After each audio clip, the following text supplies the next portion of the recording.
ओम शांति। 16 जून 2026। बाबा के महावाक्य। मीठे बच्चे, तुम अभी सच्चे सच्चे राजयोगी हो। तुम्हें राजऋषि भी कहा जाता है। राजऋषि माना ही पवित्र।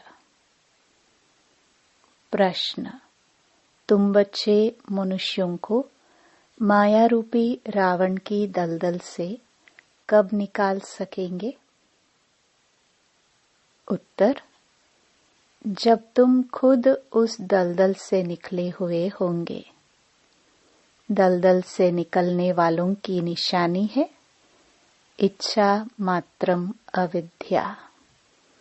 एक बाप के सिवाय और कुछ भी याद न आए। अच्छा कपड़ा पहने, अच्छी चीज खाए, यह लालच न हो। तुम पूरा ही वनवाह में हो। इस शरीर को भी भूले हुए मेरा कुछ भी नहीं, मैं आत्मा हूँ। ऐसे आत्माभिमानी बच्चे ही रावण की दलदल से मनुष्यों को निकाल सकते हैं। गीत। तू प्यार का सागर है। ओम शांति।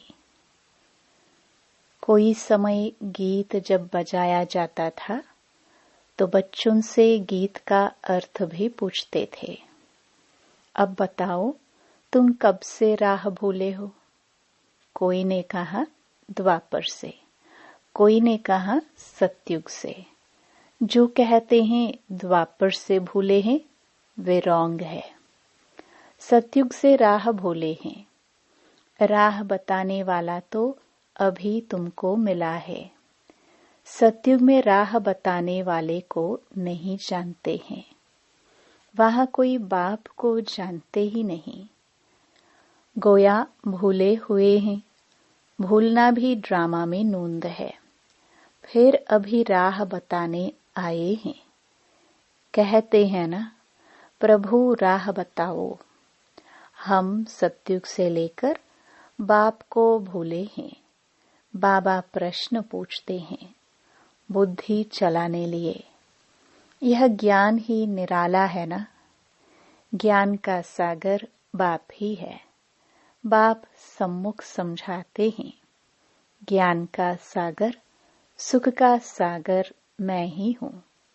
तुम भी जानते हो, बरोबर पतित पावन भी एक ही बाप है। यह तो भक्ति वाले भी मानते हैं। पावन दुनिया है ही शांति धाम और सुख धाम। अब सुख धाम और दुख धाम आधा आधा है। यह तो बच्चे अच्छी रीति जानते हैं। बाप प्यार का सागर है, तभी तो सब उनको फादर कह पुकारते हैं।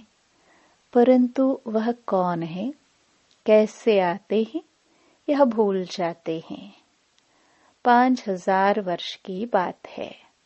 बरोबर इन देवी देवताओं का राज्य था। सतयुग में है सदगति। फिर दुर्गति कैसे होती है, कौन बताए? बाप ही आकर समझाते हैं। द्वापर से तुम्हारी दुर्गति हुई है, तब तो बुलाते हैं। तुम समझते हो, यह कोई नई बात नहीं है। बाप कल्प कल्प आते हैं। अभी निराकार बाप आत्माओं को समझाते हैं।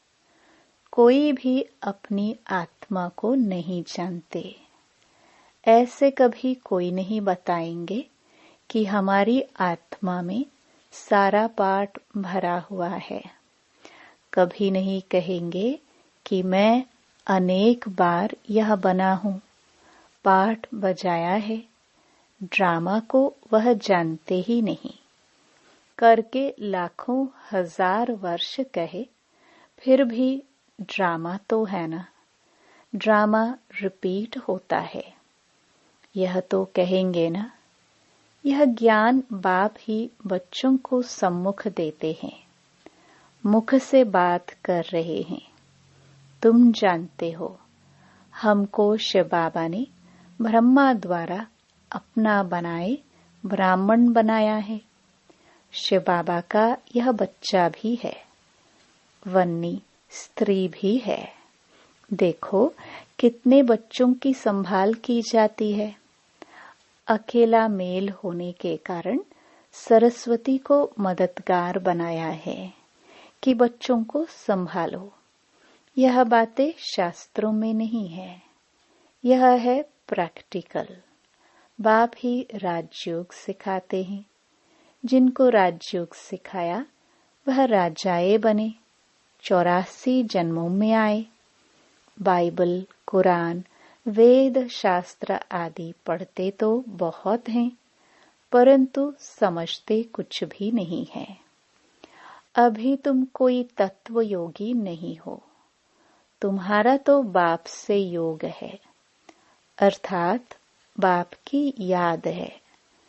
तुम अभी राजयोगी, राज ऋषि हो, अर्थात योगी राज हो। योगी पवित्र को कहा जाता है। स्वर्ग की राजाई लेने लिए तुम योगी बने हो। बाप पहले पहले कहते हैं पवित्र बनो। योगी नाम ही उनका है। तुम सब राजयोगी हो। यह तुम ब्रह्मा मुख वंशावली ब्राह्मणों की बात है। तुमको राजयोग सिखा रहे हैं। स्टूडेंट हो गए ना। स्टूडेंट्स को कब टीचर भूलेगा क्या? जानते हो, शिव बाबा हमको पढ़ा रहे हैं, परंतु माया फिर भी भुला देती है। तुम अपने पढ़ाने वाले टीचर को भूल जाते हो। भगवान पढ़ाते हैं, यह समझे तब तो नशा छड़े। स्कूल में ICS पढ़ते हैं तो कितना नशा रहता है। तुम बच्चे तो 21 जन्मों के लिए यह राजयोग की पढ़ाई पढ़ते हो। पढ़ना तो फिर भी होता है। राज विद्या भी पढ़नी पड़े, भाषा आदि सीखनी पड़े। तुम बच्चे समझते हो, सतयुग से हम यह राह भूलनी शुरू करते हैं। फिर एक एक ढाका, पौड़ी, स्टेप एक एक जन्म में नीचे उतरते हैं। अभी तुमको सारा याद है, कैसे हम चढ़ते हैं, कैसे हम उतरते हैं। यह सीढ़ी अच्छी रीति याद करो। 84 जन्म पूरे हुए, अब हमको जाना है तो खुशी होती है। यह बेहद का नाटक है। आत्मा कितनी छोटी है। पाठ बजाते बजाते आत्मा थक जाती है। तब कहते हैं बाबा राह बताओ तो हम विश्राम पाए, सुख शांति पाए। तुम सुख धाम में हो तो तुम्हारे लिए वहां सुख शांति भी है। वहां कोई हंगामा नहीं। आत्मा को शांति है। शांति के 2 स्थान है, शांति धाम और सुख धाम। दुख धाम में अशांति है। यह पढ़ाई है। तुम जानते हो, हमको बाबा सुख धाम वया शांति धाम में ले जा रहे हैं। तुमको कहने की दरकार नहीं। तुम जानते हो, हम यहाँ पाठ बजाने आए हैं, फिर जाना है। यह खुशी है, शांति की खुशी नहीं है। पाठ बजाने में हमको मजा आता है, खुशी होती है। जानते हैं, बाबा को याद करने से विकर्म विनाश होंगे। कोई कहते हैं हमको मन की शांति मिले। यह अक्षर भी रॉन्ग है। नहीं, हम बाप को याद करते हैं कि विकर्म विनाश हो। शांत तो मन रह ना सके, कर्म बिगर रह नहीं सकते, बाकी महसूसता आती है। हम बाबा से पवित्रता, सुख, शांति का वर्षा ले रहे हैं तो खुशी होनी चाहिए। यह तो है ही दुख धाम, इसमें सुख हो नहीं सकता। मनुष्य शांति धाम, सुख धाम को भूल गए हैं। तो जिनको बहुत पैसे हैं, समझते हैं हम सुख में हैं। सन्यासी घर बार छोड़ जंगल में जाते हैं, कोई हंगामा तो है नहीं, तो शांत तो हो जाते हैं, परंतु वह हुआ अल्पकाल के लिए। आत्मा का जो शांति स्वधर्म है, उसमें तुम शांति में रहते हो। यहाँ तो प्रवृत्ति में आना ही है, पाठ बजाना ही है। यहाँ आते ही हैं कर्म करने। कर्म में तो आत्मा को जरूर आना ही है। तुम बच्चे समझते हो, यह समझानी बेहद का बाप दे रहे हैं। निराकार भगवानुवाच। अब तुम जानते हो हम आत्मा है, हमारा बाप परम आत्मा है। परम आत्मा माना परमात्मा। उनको यह आत्मा बुलाती है। वह बाप ही सर्व का सद्गति दाता है। अब बाप कहते हैं, बच्चे देही अभिमानी बनो। यही मेहनत है। आधा कल्प से जो खाद पड़ती है, वह इस याद से ही निकलेगी। तुमको सच्चा सोना बनना है। जैसे सच्चे सोने में खाद मिलाए फिर जेवर बनाते हैं। तुम असल में सच्चा सोना थे, फिर तुम्हारे में खाद पड़ती है। अब तुम्हारी बुद्धि में है। हमने पाठ बजाया है। अब हम जाते हैं पियर घर। जैसे विलायत से जब पियर घर लौटते हो तो खुशी होती है। तुम्हें भी खुशी है। तुम जानते हो बाबा हमारे लिए स्वर्ग लाया है। बेहद के बाप की सौगात है। बेहद की बादशाही अर्थात सद्गति। सन्यासी लोग मुक्ति की सौगात पसंद करते हैं। कोई मरता है तो भी कहते हैं स्वर्गवासी हुआ। सन्यासी कहेंगे ज्योति ज्योत समाया, जिसमें सब मिल जाएंगे। वह तो रहने का स्थान है जहां हम आत्माएं रहती हैं। बाकी कोई ज्योति व आग थोड़े ही है जिसमें सब मिल जाए। ब्रह्म महातत्व है जिसमें आत्माएं रहती हैं। बाप भी वहां रहते हैं। वह भी है बिंदी। बिंदी का किसको साक्षात्कार हो तो समझ नहीं सकेंगे। बच्चे बहुत कहते हैं बाबा याद करने में दिक्कत होती है। बिंदी रूप को कैसे याद करे? आधा कल्प तो बड़े लिंग रूप को याद किया। वह भी बाप समझाते हैं बिंदी की तो पूजा हो ना सके। इनका मंदिर कैसे बनाएंगे? बिंदी तो देखने में भी ना आए, इसलिए शिवलिंग बड़ा बनाते हैं। बाकी आत्माओं के सालिग्राम तो बहुत छोटे छोटे बनाते हैं।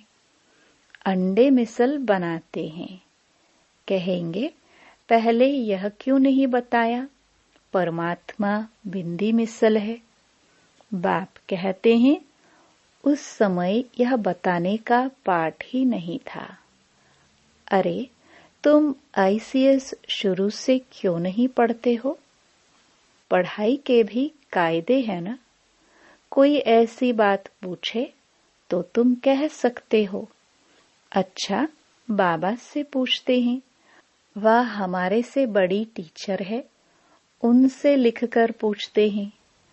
बाबा को बताना होगा तो बताएंगे, वह तो कहेंगे, आगे चल समझ लेंगे। एक ही टाइम तो नहीं सुनाएंगे। यह सब हैं नई बातें। तुम्हारे वेद शास्त्रों में जो है, बाप बैठ सार बताते हैं। यह भी भक्ति मार्ग की नोंद है। फिर भी तुमको पढ़ने ही होंगे। यह भक्ति मार्ग का पाठ बजाना ही होगा। पतित बनने का भी पाठ बजाना है। कहते हैं भक्ति के दुबन में फंस गए हैं। बाहर से तो खूबसूरती बहुत है, जैसे रुण्य के पानी का मिसाल देते हैं। भक्ति भी सुहानी आकर्षक बहुत है। बाप कहते हैं, यह रुण्य का पानी है, मृग तृष्णा समान। इस दुबन में फंस जाते हैं, फिर निकलना ही मुश्किल हो जाता है।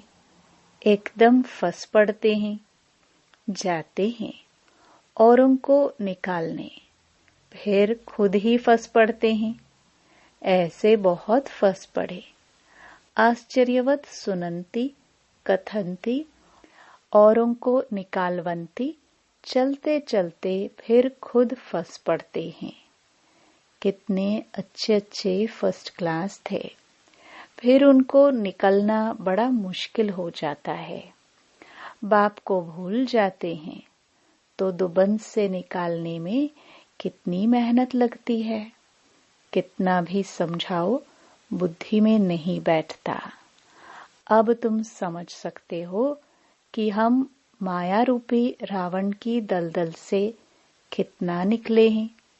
जितना जितना निकलते जाते हैं, उतना उतना खुशी होती है। जो खुद निकला होगा, उनके पास शक्ति होगी दूसरे को निकालने की। बाण चलाने वाले कोई तीखे होते हैं, कोई कमजोर होते हैं। भील और अर्जुन का भी मिसाल है ना। अर्जुन साथ रहने वाला था। अर्जुन एक को नहीं, जो बाप के बनकर बाप के साथ रहते हैं, उनको कहा जाता है अर्जुन। साथ में रहने वाले और बाहर में रहने वाले की रेस कराई जाती है। भील अर्थात बाहर रहने वाला तीखा चला गया। दृष्टांत एक का दिया जाता है। बात तो बहुतों की है। तीर भी यह ज्ञान का है। हर एक अपने को समझ सकते हैं। हम कितना बाप को याद करते हैं और कोई की याद तो नहीं आती है। अच्छी चीज पहनने व खाने की लालच तो नहीं रहती। यहाँ अच्छा पहनेंगे तो वहाँ कम हो जाएगा।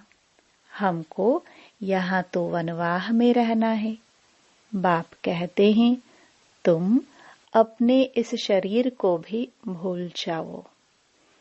यह तो पुराना तमो प्रधान शरीर है। तुम स्वर्ग के मालिक बनते हो। इच्छा मात्रम अविद्या। बाप कहते हैं, तुम यहाँ जेवर आदि भी नहीं पहनो। ऐसे क्यों कहते हैं? इसके भी अनेक कारण हैं। कोई का जेवर गुम हो जाएगा तो कहेंगे वहां बीके को देकर आई है, और फिर चोर चकार भी रास्ते चलते छीन लेते हैं। आजकल माइया भी लूटने वाली बहुत निकली हैं। फीमेल भी डाका मारती है। दुनिया का हाल देखो क्या है। तुम समझते हो यह दुनिया बिल्कुल वेश्यालय है। हम यहाँ शिवालय में बैठे हैं शिव बाबा के साथ। वह सत्य है, चैतन्य है, आनंद स्वरूप है। आत्मा की ही महिमा है। आत्मा ही कहती है, मैं प्रेसिडेंट बना हूँ, मैं फलाना हूँ। और तुम्हारी आत्मा कहती है, हम ब्राह्मण हैं, बाबा से वर्षा ले रहे हैं।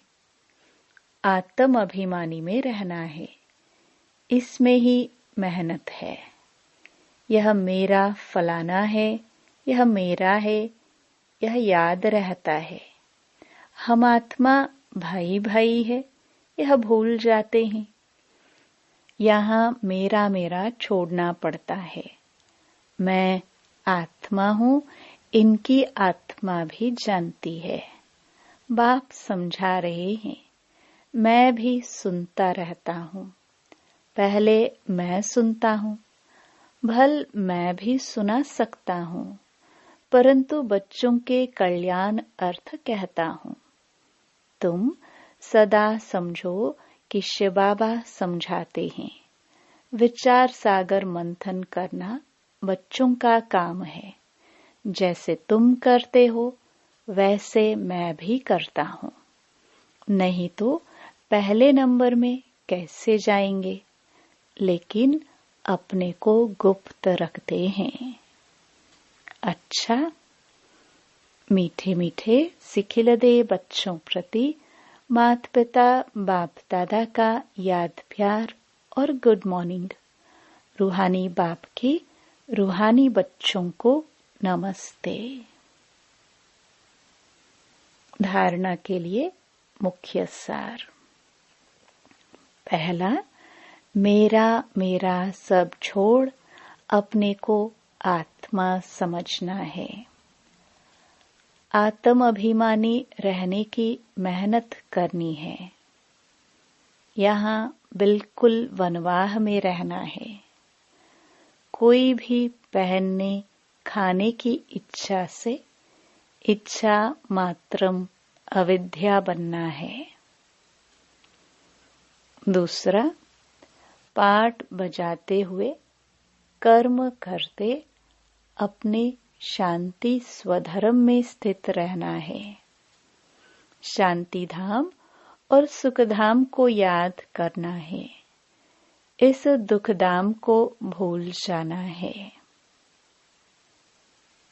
वरदान, रुहाब और रहम के गुण द्वारा विश्व नवनिर्माण करने वाले विश्व कल्याणकारी भव। विश्व कल्याणकारी बनने के लिए मुख्य दो धारणाएं आवश्यक है। एक ईश्वरीय रुहाब और दूसरा रहम। अगर रुहाब और रहम दोनों साथ साथ और समान है तो रूहानियत की स्टेज बन जाती है। तो जब भी कोई कर्तव्य करते हो वह मुख से शब्द वर्णन करते हो तो चेक करो कि रहम और रुहाब दोनों समान रूप में है। शक्तियों के चित्रों में इन दोनों गुणों की समानता दिखाते हैं। इसी के आधार पर विश्व नवनिर्माण के निमित्त बन सकते हो। स्लोगन, बाप के प्यार के पीछे व्यर्थ संकल्प न्योछावर कर दो, यही सच्ची कुर्बानी है। ये अव्यक्त इशारे सदा हर्षित रहने के लिए अपनी नेचर को सरल बनाओ, सहनशील बनो। जितना जो स्वयं सरल होंगे उतना याद भी सरल रहेगी। जितना जो हर बात में स्पष्ट अर्थात साफ होगा उतना सरल होगा। जो जैसा स्वयं होता है वैसे ही उनकी रचना में भी वही संस्कार होते हैं। तो हर गुण के प्रैक्टिकल स्वरूप एग्जाम्पल बनो। ओम शांति।